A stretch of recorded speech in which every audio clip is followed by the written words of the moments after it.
It's time for DJ Rocky's Secret Files. Na-in-love ako sa pinsan ng girlfriend ko. Itago niyo ako sa pangalang Chard. At ito ang aking secret file. Isa ako sa mga nagmahal ng totoo. Totoong nagmahal. Pero hindi ko totoong naipaglaban.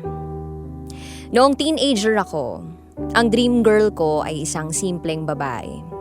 Yung kahit hindi mag-ayos ng sarili, magdamit ng magara, maganda pa rin. Yung astig kasama na hindi mo lang magiging girlfriend, kundi pwede mo ring maging kaibigan. Nagbinata ako at nagka-girlfriend na hindi ko na-experience na manligaw ng babae. Hindi sa nagmamayabang or kayabangan to, pero nagka-girlfriend ako ng 3 nang wala akong nililigawan, isa man sa kanila. Lahat sila ay opposite ng dream girl ko. Mga sopistikada ang mga babaeng dumaan sa buhay ko. Sexy, maporma, at mga pa-sweet. Pero ganun pa man, wala akong isa mang sinaktan sa kanila, sa pagkakaalam ko. Siguro, dala na rin ang estado ng trabaho, na pandagat, kaya ang pinakamatagal ko nang nakarelasyon ay umabot ng lampas 1 taon. Kay Alicia, na pinakabata sa lahat, 10 years ang gap namin. Kaklase siya ng kapatid kong babae. At dahil sa mga group project nila sa bahay, kaya ako siya nakilala. Sa katutokso rin ng kapatid kong babae, na atat na uli akong magka-girlfriend nung time na yon, naging mag-textmate kami ni Alicia. At sa palitan namin ng text, kami na pala. Napaka-sweet na girlfriend ni Alicia. From day 1 na naging kami, counted niya. Pati monthsary at first anniversary. Napaka-showy niya sa feelings niya para sa akin. At aaminin ko, hindi ako showy na boyfriend. Hindi ako sweet, hindi ako mayakap, hindi ako mahilig magsabi ng salitang, I love you. Pero hindi ibig sabihin nun na hindi ko naman sila minahal. Ako yun eh. Bukod doon, kapag nakapag-work ako, pinapangatawanan ko yung salitang trabaho. Kahit mahal laki yung agwat namin ni Alicia, that time, seryoso naman ako sa kanya. Gusto ko na ngang magpakilala sa mga magulang niya at magpakilala sana bilang kasintahan ni Alicia. Pero ayaw niya pa. Baka daw magalit sa kanya ang parents niya at hindi na siya patuloyin ng pag-aaral. So, sumunod na lang ako sa kanya. At isang araw, na-excite ako kasi ipapakilala daw niya ako sa kapinsan niyang babae. Sa cousin niya. Close daw sila noon ng sobra. Katulad niya at may boyfriend din ito ng 10 years. Ang gap. First anniversary namin yun ni Alicia. Ni hindi ko man lang yun napaghandaan kasi halos kadarating ko lang sa trabaho noon. Kung hindi pa niya ipinaalala sa akin, malamang nakalimutan ko. Kaya ang suot ko noon, pangkaraniwan na polo shirt at kupas na pantalon. Sa isang mall kami nagkita. At yun ang unang pagkakataong nakilala ko si Bella. Si Bella na pinsan si Alicia. Napakasimpleng babae ni Bella. Ni walang anumang nakapahid sa mukha nito, hindi katulad ni Alicia. Napaka-natural ang beauty niya. Yung simpleng ganda na kung tititigan mo palalo, mas lalong gumaganda. Habang nagkakwentuhan kami, mas lalo siyang gumaganda sa paningin ko. Grabe, ang cool niyang kausap. Sa ilang oras pa lang ng pagkakakilala namin, sobrang gaan na ng loob ko sa kanya. Sobrang dami naming pagkakasunduan. Noong gabing yun, hindi agad ako dinalaw ng antok. Laman si Bella ng isip ko. Kahit nung bumalik na ako sa trabaho sa barko, maalala ko lang siya, napapangiti na ako. Masaya talaga akong nakilala ko si Bella. Napabuntong hininga ako. Nakaramdam ako ng panghihinayang. Yung dream girl ko mukhang nakita ko na. Pero may girlfriend na ako. At siya naman, si Bella, may boyfriend na. Mahal ko din naman si Alicia. Yun ang isinisiksik ko sa isipan ko. Mali na humanga ako sa pinsan niya. Isang araw, halos mapunit ang mukha ko sa sobrang kangingiti, na yung puso ko parang umaapaw sa saya. May nag-text sa akin, si Bella. Sabi nito sa text, galit na galit daw si Alicia kasi hindi ko man lang daw naalala ang monthsary namin. Ay, bakit ko ba palaging nakakalimutan yun? Madalas na yun ang pinagmumulan ng tampo sa akin ni Alicia. Or kahit na yun, mga dalawa kong naunang girlfriend, yun ang issue namin. Bakit ba kasi nauso yung text na yan? Yung monthsary na yan? Hindi ba sapat na alam nyong mahal nyo ang isa't isa? Sa madaling sabi, parang naging tulay namin si Bella. Siya yung palaging tumutulong sa akin para suyuin ang pinsan niya. Na-wish ko na sana naging katulad na lang ni Alicia si Bella na mahaba ang pasensya. Lihim ko silang naikukumpara. Hindi naman sila nalalayo sa sitwasyon ko. Si Bella, malayo din ang boyfriend nasa ibang bansa daw. Pero kahit minsan, never kong narinig sa kanya na ganito, ganyan ang boyfriend niya. Sobrang naiintindihan daw niya ang ginagawa ng boyfriend niya. At doon, sumobra pa ang paghanga ko kay Bella nang malaman ko na maglilimang taon na pala ang relasyon nila. Habang tumatagal, yung simpleng paghangang nararamdaman ko para kay Bella, parang lumalalim. Oo, lumalalim. Na kahit ako hindi ko maintindihan, lumalalim na rin ang pagkakaibigan namin ni Bella. Sa pagkakaibigan namin, welcome pa nga akong pumunta sa bahay nila. Wala akong mali siyang ipinapakita sa pagkakaibigan namin. Kahit gustong-gusto ko na minsang iparamdam sa kanya yung nararamdaman ko. At habang nakakaramdam ako ng pagod sa relasyon namin ni Alicia, hindi ko alam na napagod na rin pala siya. Natuklasan kong habang kami pa ay may bago na siyang boyfriend. At huling-huli ko pa na magka-date sila sa isang mall. Sa huli, humingi naman ng tawad sa akin si Alicia. Ako naman daw talagang mahal niya. Nakikipagbalikan siya pero ayaw ko na. Mabuti na rin yung nangyari na siya ang gumawa ng paraan para makawala sa relasyon namin. Aaminin ko, pabor sa akin yun kasi nakalaya na ako sa kanya. Oo, yun yung pakiramdam ko. Malaya na akong maramdaman ang lumalalim na nararamdaman ko para kay Bella. Sa breakup namin ni Alicia, mas naging malinaw sa akin kung ano ba talaga ang totoong nararamdaman ko para sa pinsan niya. Nakumpirma ko na mahal ko si Bella. At hindi ko lang siya basta mahal. Mahal na mahal. Parang first time kong magmahal sa isang babae at ang totoong pagmamahal na yon ay kay Bella ko palang nararamdaman. Pagmamahal na hindi ko alam kung saan ako dadalhin, kung matutumbasan ba yon. Ang lakas ng naging tama sa akin ni Bella. Hindi ako makapag-concentrate sa trabaho ko. Yung gusto kong hilahin yung mga araw para makabalik na kami ng Maynila para makita at makasama ko lang si Bella. Dumating pa sa puntong minsan ayaw ko na magtrabaho. Kaya nag-decide na lang ako na mag-resign. Parang mas nangarap ako ng mas magandang trabaho sa hinaharap. Yung kapag magkakapamilya ako, mabibigyan ko sila ng magandang buhay. At si Bella, siya ang nasa isip ko nun. May sapat naman na akong ipon, kaya malakas ang loob kong mag-resign sa trabaho. Nag-enroll ako sa TESDA ng isang vocational course at para palagian kong makita si Bella, masundo sa trabaho niya at mapuntahan siya sa bahay nila. At sa tuwing magkasama kami ni Bella, nakikita ko namang masaya siya. Ewan ko pero bakit malakas ang pakiramdam ko na may nararamdaman din siya para sa akin. Isang araw, tila nagising ako sa katotohanan na hindi pwedeng maging akin sa realidad si Bella. Papunta na sana ako ng bahay nila. May binili akong bola, ibibigay ko sana sa kanya. Kaso hindi ako nakatuloy. Napako ako sa kinatatayuan ko.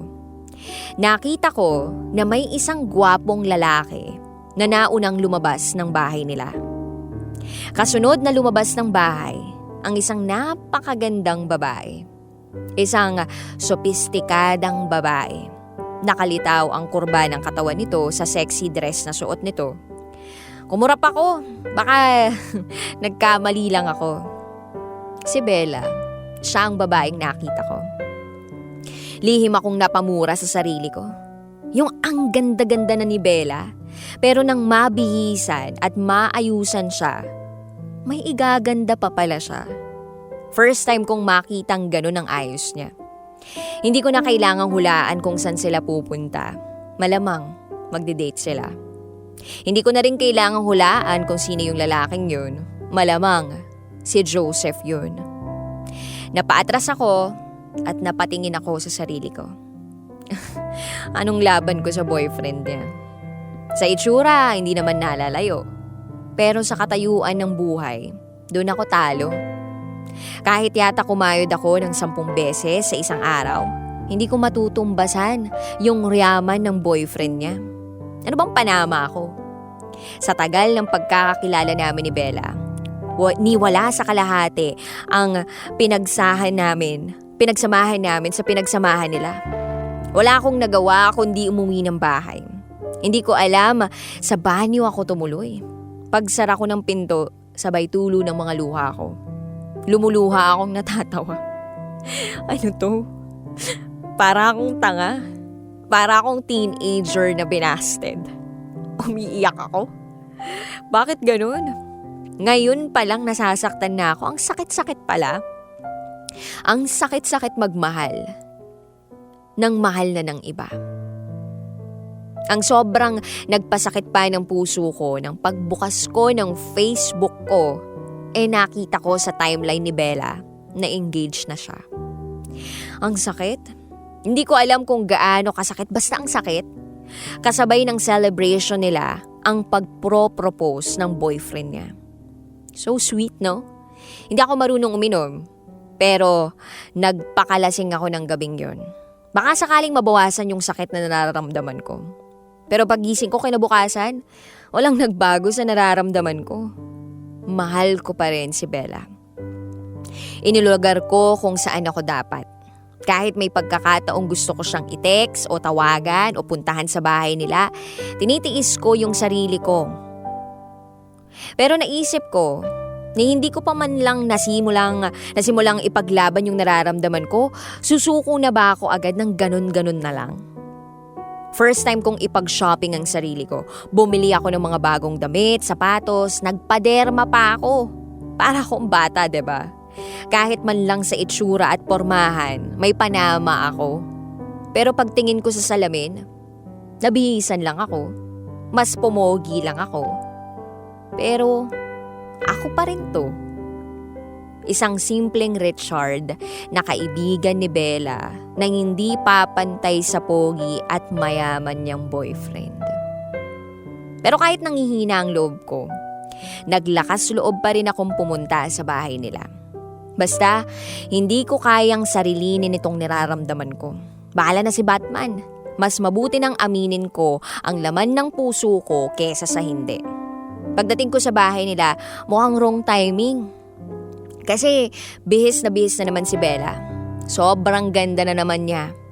Sasabihan ko sanang ang ganda-ganda niya kaya lang naunahan niya ako. Sabi niya ang pogi ko daw. Sabi ko naman pogi lang, hanggang pogi lang. Yaman wala ako. At kahit anong trabaho ang gawin ko, hindi ko mapapantayan ang yaman ng boyfriend niya. Nagtaka siya sa mga binitiwan kong salita. Tinanong niya ako kung anong problema ko. Nang sandaling yon, hindi ko na napigilan pa. Sinabi ko sa kanya yung totoong nararamdaman ko para sa kanya. Sabi ko nga, maling aminin pero mas maling itago. Hindi natuloy ang pag-uusap namin yun ni Bella kasi nasa labas na yung sundo niya. Kinumpirma niya sa akin ang nakita ko sa Facebook niya. Tinaas niya ang kanyang kamay na may suot na singsing. Yung nakita ko sa FB, masakit na. Ano pa yung nakita ko ng personal? Parang sinampal ako ng mag-asawang sampal ng katotohanan na wala na, talo na ako, wala nang pag-asa to. Ang saklap naman. First time kong totoong magmahal pero eto, totoo rin akong nasasaktan. Pucha, sa sakit parang pinupunit yung puso ko. Kalalaki kong tao pero halos gabi-gabi akong umiiyak sa kwarto ko. Mababaliw ako sa kaiisip kung paano ko mapapatunayan kay Bella ang nararamdaman ko. Naisip ko rin na magmakaawa sa kanya na kung sana pwede ako na lang yung mahalin niya. Alam ko nararamdaman ko, iisang nararamdaman namin. Mahal niya rin ako. Tapos isang araw nagpakita sa akin si Alicia. Pinipilit niyang makipagbalikan sa akin. Pero mas pinili kong sabihin sa kanya na hindi ko siya pwedeng tanggapin ulit. Kasi may mahal na akong iba. At walang iba kundi yung pinsan niya. Mahal mo ang pinsan ko? Kailan pa? Nung tayo pa? Kaya pala ang dali lang sayong bumitaw. Sabi sa akin ni Alicia. Humingi ako ng tawad sa kanya. Pero ang mas tumurok sa aking puso ay yung mga sinabi pa ni Alicia. Engaged na siya kay Joseph. Baka lang hindi mo alam. Tapos, hindi ka naman papatulan ni Ate Bella. Mahal na mahal kasi noon yung fiancé niya, si Kuya Joseph. Ngayon, magdusa ka sa nararamdaman mo. Yun lang ang sinabi niya at iniwan niya na ako. Isang buwan ang pinalipas ko. Nag-ipon ako ng lakas ng loob para muling humarap kay Bella. Yun yung huling chance na binigay ko sa sarili ko na magpakahibang sa nararamdaman ko. Umaasa ako na baka sakaling bigyan niya ako ng pagkakataon. Inabangan ko siya na makalabas sa trabaho niya. Hindi naman ako nabigo at nakita ko siya. Nakiusap ako kung pwede ba kaming makapag-usap. Nagpaunlak naman siya. Kumain muna kami, tsaka nagsimulang mag-usap. Tinanong ko siya kung kaya ba niya talagang magpakasal sa taong hindi niya mahal. Sa isinagot niya sa akin, nasiguro ko na hindi nga nito mahal si Joseph. Hindi man ito mahal si Joseph, pero andun pa rin yung paninindigan niya. At kagustuhan niya na ang huli pa rin niyang pipiliin ay si Joseph. Bilib ako sa paninindigan ni Bella. At inggit na ako kay Joseph. Minsan, hindi pala sapat ang totoo mong nararamdaman sa gusto mong panindigan. At kahit ano yatang gawin ko, kasing tibay ng bato ang paninindigan ni Bella para kay Joseph. Hindi man niya tahas ang inamin by words na mahal niya ako, pero alam ko mahal niya ako.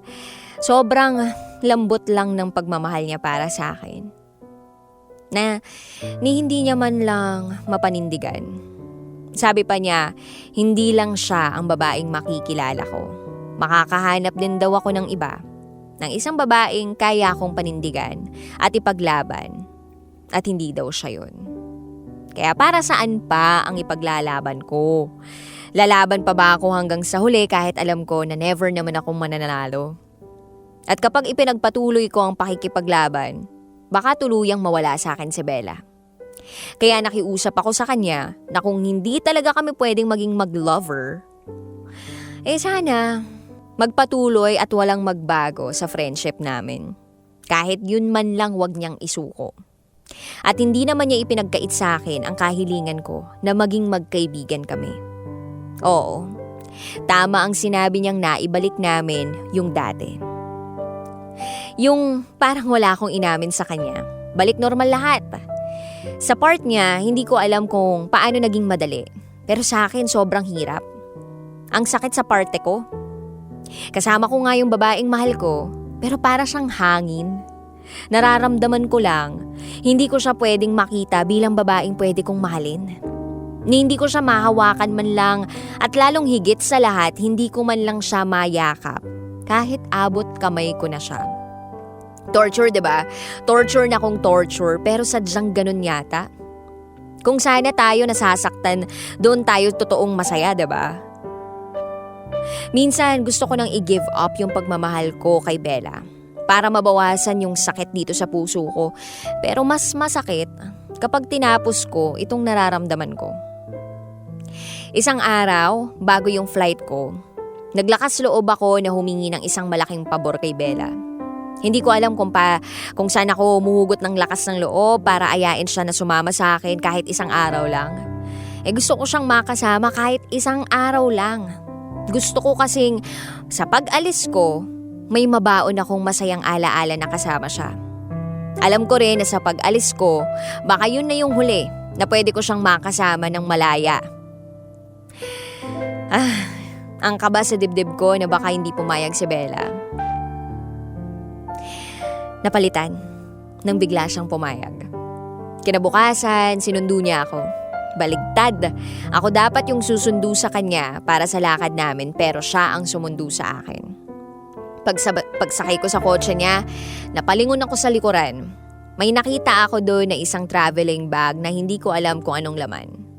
Hindi ko siya tinanong kung para saan yun. Dinamnam ko ang bawat minutong magkasama kami. Bago sumapit ng resort, alam kong may madadaanan kaming isang malaking simbahan. Pinakausapan ko siya na kung pwede dumaan muna kami doon. Papasok kami ng simbahan nang lakas loob kong hawakan ang kamay niya. First time kong hawakan yung kamay niya. Pero ito yung puso ko, umaapaw. Umaapaw sa sobrang saya. Hindi ko binitiwan yon hanggang sa marating namin ang altar. Sinadya ko siyang dalhin sa tapat ng altar para masabi ko sa kanya, maipadama ko sa kanya, maipangako ko sa kanya ang wagas sa pag-ibig ko, na tanging para lang sa kanya. Sa harap ng altar, nangarap ako bilang groom niya at siya ang bride ko. Isinumpa ko sa kanya sa harap ng altar nang wala akong ibang babaeng iibigin ng wagas, kundi tanging siya lang, walang iba. Noong ipinangako ko yun sa kanya, noong isinumpa ko yun sa kanya, mula yun sa kaibuturan ng puso ko. Sobra akong lunod sa pagmamahal para sa kanya.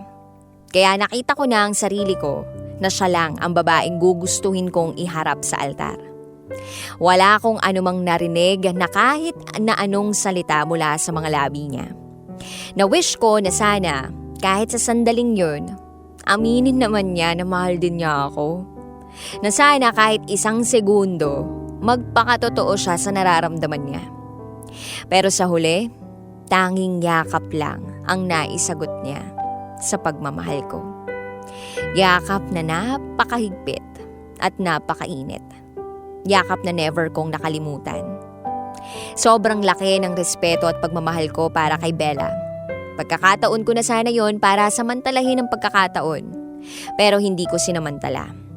Sa akin noong mga panahong yun, masaya na ako sa friendship na kayang ibigay sa akin ni Bella. At sobra kong pinasasalamatan yun. Nakontento ako sa maliit na bagay na pwedeng mag-ugnay sa amin. Kaya ang buong respeto at pagmamahal ang pinanghawakan ko ng buong maghapon na magkasama kami para hindi ako matukso na makagawa ng hindi dapat lalampas sa dapat. Kasi minsan na akong lumampas sa dapat na hindi dapat. Masayang masakit ang huling sandali namin ni Bella. Kung pwede lang na hindi matapos ang sandaling magkasama kami. Yung sana tumigil yung oras para manatili kaming magkasama. Pero yun ang realidad. Kinabukasan, araw ng flight, sobrang bigat ng kalooban kong umalis. Kung pwede lang, wag nang umalis, wag nang mag-ibang bansa. Kung pwede lang na dito na lang sa Pilipinas. Kaso hindi pwede. Kailangan ng mas magandang kinabukasan. Oo, nangangarap ako ng magandang kinabukasan. Sa magandang future na pwede kong maibigay kay Bella. Kasi ang totoo, kahit alam ko natalo ako sa pagitan namin ni Joseph, umaasam pa rin ako na baka sa bandang huli, mabago ang paninindigan ni Bella. Maling paasahin ang mismong sarili ko. Dala-dala ang pagpapaasang yun sa pag-alis ko. Hindi ko sinadyang ipaalam kay Bella ang pag-alis ko.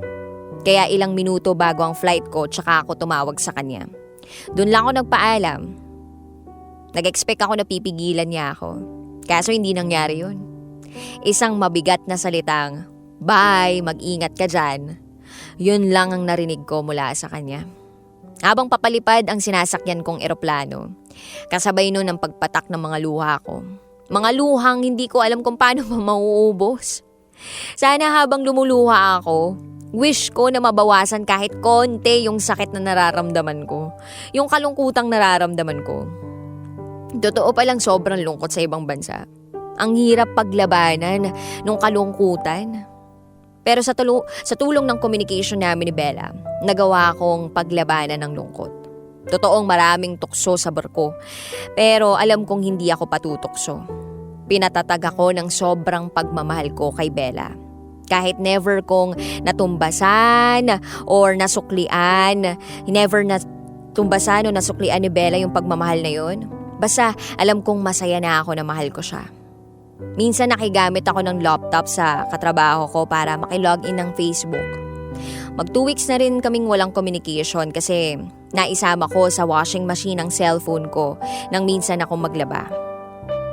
Yun bang 1 hour na nagpaikot-ikot sa machine na hindi gumana? Hindi pa naman ako nakabili ng bago kasi matatagalan pa bago kami dumaong sa Norway. Kasi doon ang next destination namin. Nakaramdam na ako ng pagkamiss kay Bella. Kaya nakigamit ako ng laptop sa katrabaho kong si Liza. Pag-login ko sa FB ko, pre-nap pictorial ni Bella ang tumambad sa paningin ko. Automatic na may pumatak na luha sa mga mata ko. Dapat expected ko na yun kasi ikakasal naman talaga siya. Hindi ko kasi nai-ready sa sarili ko ang posibilidad na tuloy na yun. Pinaasap ko pa kasi yung sarili ko na baka kami pa rin talaga ni Bella. Kasi ako naman talaga yung mahal niya, di ba? Mukhang tuloy na yung kasalan. Anong magagawa ko? Paano pa ako lalaban? Ang layo-layo ko. Alam kong kung nasa Pinas ako, may magagawa sana ako. Kaya ko sanang lumaban hanggang sa huli. Kaso milya-milya ang layo ko sa Pilipinas. Hindi ako basta makakababa ng barko sa trabaho ko. Naramdaman ko na lang na may tumabi na pala sa akin. Si Liza. Inakbayan niya ako at bahagyang pinisil ang balikat ko. Ang sakit, no? Yung wala tayong magawa para sa minamahal natin sa Pinas kasi nandito tayo. Iyak mo lang yan. Huwag kang maiya. Malungkot ka kasi nasasaktan ka. Hindi ka nag-iisa. Dadamayan kita. Day off namin noon ni Liza at nag-inuman kami. Sobrang lasing ko noon. At aaminin ko, may nangyari sa aming dalawa ni Liza ng gabing yun. Sa pagitan namin ni Liza, malinaw ang naging kasunduan namin na hanggang barko lang kami. Wala rin akong inilihim sa kanya. Sinabi ko sa kanya yung tungkol sa amin ni Bella. Siya sa part niya na ikwento rin niya na may naiwan siyang boyfriend sa Pinas. Pero hindi nakahintay ng pagbaba niya at nag-girlfriend ng iba. Nasasaktan lang ako sa tuwing mag-FB ako. Kaya itinigil ko na. Tuluyan nang naputol ang communication namin ni Bella. Hindi ko na siya minessage. Hindi dahil sa may Liza na akong nakilala, kundi paraan ko yon sa pagpapalaya ko sa sarili ko kay Bella. Naisip ko noon na alam ko kapag naikasal na siya kay Joseph, alam kong darating ang panahon na makakalimutan rin niya ako. Tuluyan nang hindi magiging malaya ang puso kong mahalin siya. Sa sobrang pagmamahal ko kay Bella, ang palayain siya sa puso ko ang tanging magagawa ko para suportahan siya sa desisyon niya. Ang huling check ko sa FB niya nung araw ng besperas ng kasal niya. Richard, buntis ako. Anong gagawin natin? Mapapatay ako ni Papa. Tarantang tanong sa akin ni Liza. Magkakaanak kami ni Liza. Magiging ama na ako. Nagulat ako sa sinabi niyang yun. Alam ko na nag-iingat naman kami. Gumagamit naman ako ng proteksyon sa tuwing may mangyayari sa amin. Kaya paanong nangyari? Ganun pa man, wala akong balak na takbuhan ng responsibilidad ko sa dinadala niya. Aktong sasabihin ko na sana na huwag siyang mag-alala at hindi ko naman siya tatakbuhan nang muling magsalita siya. May kailangan kang gawin, Richard. Anong kailangan kong gawin? Tanong ko sa kanya. Kailangan mo akong pakasalan. Sabi ni Liza. Liza, hindi ko tatakbuhan ang magiging responsibilidad ko sa bata. Anak ko yan at magpapakaama ako. Pero alam mong, hindi kita pwedeng pakasalan. Bakit? Si Bella pa rin ba? Richard, kasal na si ibang lalaki yung babaeng mahal mo. Kaya bakit hindi mo ako pwedeng pakasalan? Tanong sa akin ni Liza. Gusto mong pakasalan kita kahit alam mong may mahal akong iba? Tanong ko sa kanya. Oo, kakayanin ko basta para sa magiging anak ko. Sa magiging anak natin. Yung pantasya mo kay Bella tapos na. Ayaw mo lang tapusin. Pwes tapusin mo na. Kasi ito yung realidad mo. Magkakaanak ka na, magiging ama ka na. Huwag mo naman sanang gawing bastardo ang anak mo. Dahil lang dyan sa pantasya mo. Yun lang. At tinalikuran na ako ni Liza. Ang unang tanong ko sa sarili ko, kaya ko ba talagang magpakasal at makisama sa babaeng ni minsan hindi naging laman ng puso ko? Nung sumampa ako sa harap ng altar kasama si Bella, hindi man maging kami, wala na akong balak mag-asawa pa. Si Bella lang yung babaeng gusto kong makasumpaan sa altar. Kaya, noong una, tutol ako sa gustong mangyari ni Liza. Pero natakot ako sa kayang gawin ni Liza sa anak namin. Kung hindi ko daw siya papakasalan, ipapalaglag niya daw yung bata. Wala pa daw sa pamilya nila ang nagkaanak ng walang asawa. At kung magkakataon, siya pa lang daw ang magbibigay ng kahihiyan sa pamilya niya. Hindi niya daw gustong itakwil ng sarili niyang mga magulang, kaya ipalalaglag na lang daw niya yung bata. Hindi ako pumayag sa gusto niya. Hindi ko kayang pumatay ng sarili kong anak. Kaya pumayag ako sa gusto niya. Sa barko pa lang nakausap ko na ang pamilya ni Liza. Kasado na yung kasal namin sa simbahan. Gusto ko sanang tumutol sa napagkasunduan. Pero debotong Katoliko ang pamilya ni Liza. Naisip ko noon na gawang magpanggap ni Bella nung araw ng kasal nila ni Joseph. Kaya ko rin yun. Kakayanan ko rin. Nagpanggap ako masaya nung tinawagan ko siya para imbitahan sa kasal namin ni Liza. Sinagad ko pa ang pagpapanggap ko, nagkunwari akong masaya habang iniimbitahan si Bella sa kasal ko at nagawa ko pa siyang kuning ninang. Kaso, mukhang hindi naman masyadong naintindihan ang mga sinabi ko. Choppy yata ang dating ko sa kabilang linya. Araw ng kasal namin ni Liza, araw ng pagpapanggap ko. Sa mata ng lahat ang saya-saya ko, pero deep inside ang lungkot-lungkot ko. Ang araw na yon, ang kasal namin, ang pagpasok ko sa buhay ng kalungkutan ko habang buhay. Sa bagay, hindi ako nag-iisa. Dalawa kami ni Bella.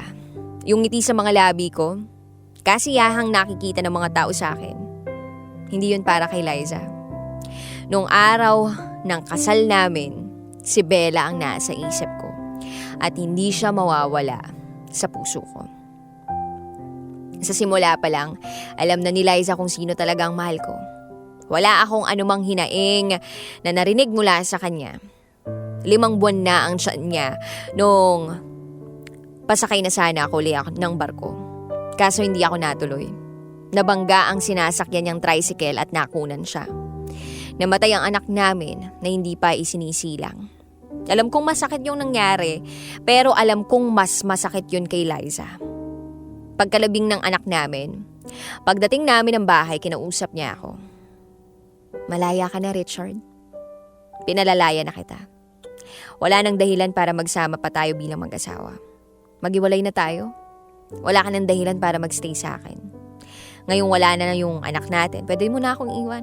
Okay na. Pwede na, hindi na kita pipigilan. Liza, mag-asawa tayo. Hindi porke wala na yung anak natin. Magiging ganito na tayo, maghihiwalay na tayo. Kailan ba na dapat ganito? Seryosong tanong ko sa kanya. Yun na nga wala na yung anak natin. Wala ka ng responsibilidad sa akin. Kung hindi mo naman ako nabuntis, di mo naman talaga ako pakakasalan, di ba?